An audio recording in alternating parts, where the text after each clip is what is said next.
नमस्कार दोस्तों।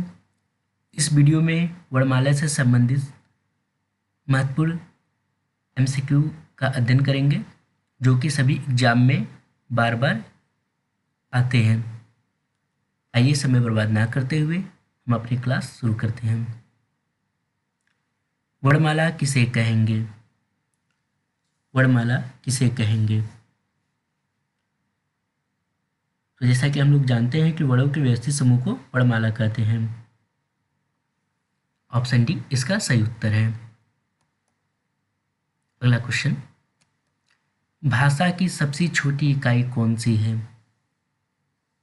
भाषा की सबसे छोटी इकाई वर्ड होती है। ऑप्शन डी इसका सही उत्तर है।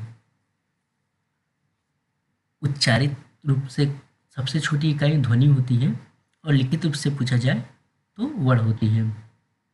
और वर्ड से ही मिलकर अक्षर बनता है और अक्षर से मिलकर पद या शब्द बनते हैं और शब्द से मिलकर पदबंध बनते हैं और पदबंध मिलकर उपवाक्य बनते हैं और उपवाक्य मिलकर वाक्य बनते हैं। अगला क्वेश्चन, हिंदी वर्णमाला में वर्ड हैं। हिंदी वर्णमाला में कुल 52 वर्ड होते हैं। ऑप्शन बी इसका सही उत्तर है। यहाँ मिस्टेक है। ऑप्शन डी इसका सही उत्तर ऑप्शन बी है 52 वर्ड। भाषा की सबसे छोटी इकाई है। भाषा की सबसे छोटी इकाई वर्ड होती है। ऑप्शन सी इसका सही उत्तर है। व्यंजन और स्वर के संयुक्त रूप को क्या कहते हैं? व्यंजन और स्वर के संयुक्त रूप को अक्षर कहते हैं। ऑप्शन सी इसका सही उत्तर है। हिंदी भाषा में कितने स्वर हैं? हिंदी भाषा में कुल 11 स्वर होते हैं। अगला क्वेश्चन, हिंदी भाषा में कुल कितने व्यंजन हैं?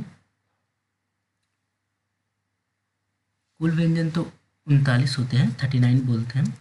अगर सिर्फ कितने व्यंजन हैं तो 33 हम लोग टिक करेंगे और कुल व्यंजनों की संख्या 39 होती है। अगला क्वेश्चन, तो इसलिए हिंदी भाषा में कितने व्यंजन हैं? इसको ऑप्शन 35 होगा। ऑप्शन बी इसका सही उत्तर है।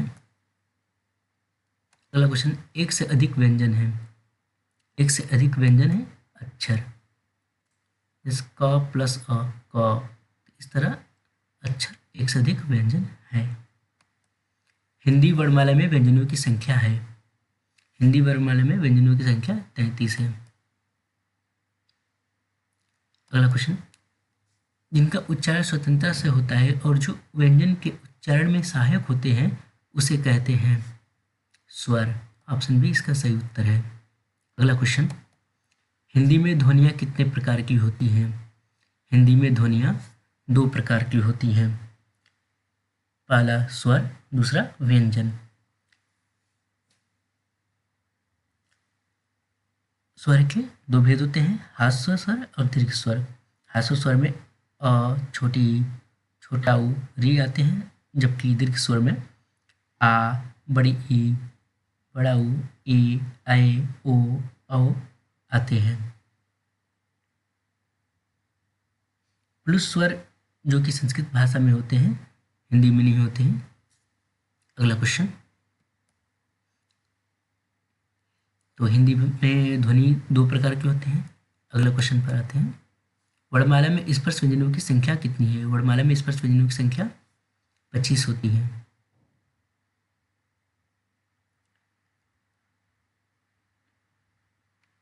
इसमें क वर्ग होते हैं, च वर्ग, ट वर्ग, त वर्ग और प वर्ग होते हैं। अगला क्वेश्चन, भाषा की सार्थक लघुत्तम इकाई किसे माना जाता है? भाषा की सार्थक लघुत्तम इकाई किसे माना जाता है? ऑप्शन ए शब्द।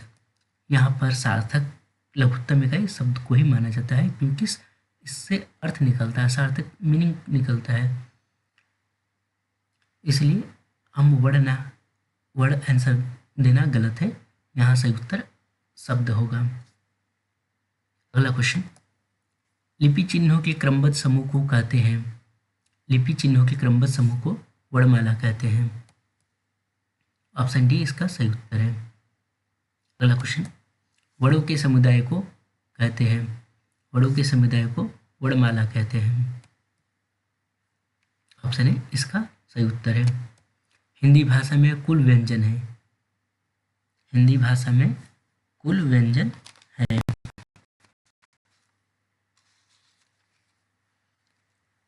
यहाँ पर कुल व्यंजन है, हिंदी भाषा में कुल व्यंजन।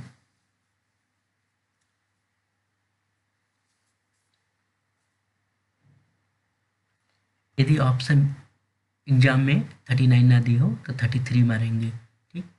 मूल रूप से 33 व्यंजन होते हैं, तो इसलिए ऑप्शन इसका भी सही उत्तर है। शब्द की सबसे छोटी इकाई क्या कहलाती है? शब्द की सबसे छोटी इकाई वर्ड कहलाती है। ऑप्शन बी इसका सही उत्तर है। अगला क्वेश्चन, निम्न में दीर्घ स्वर है, निम्न में दीर्घ स्वर है। नाम से ही स्पष्ट है, दीर्घ स्वर। ये दीर्घ स्वर मूल दीर्घ स्वर होते हैं, और मूल दीर्घ स्वर जैसे अ प्लस अ मिलकर आ बनता है, छोटी ई प्लस छोटी ई मिलकर बड़ी ई बनता है, उसी तरह छोटा ऊ प्लस छोटा ऊ बड़ा ऊ बनता है। तो इस तरह से मूल दीर्घ स्वर 3 होते हैं। ऑप्शन बी इसका सही उत्तर है।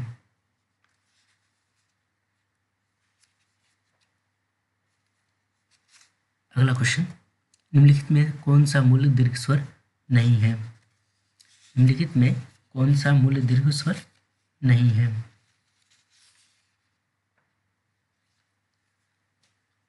इसका सही उत्तर ऑप्शन डी ओ मूल दीर्घ स्वर नहीं है।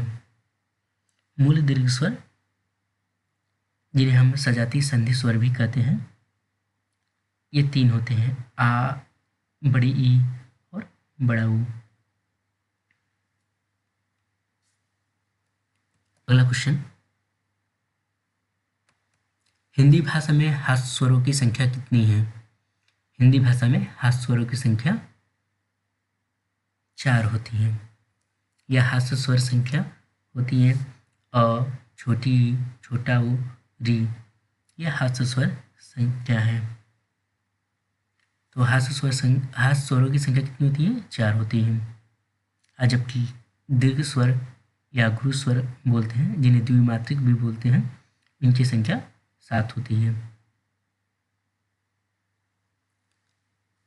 आज के लिए इतना ही, मिलते हैं नेक्स्ट वीडियो में।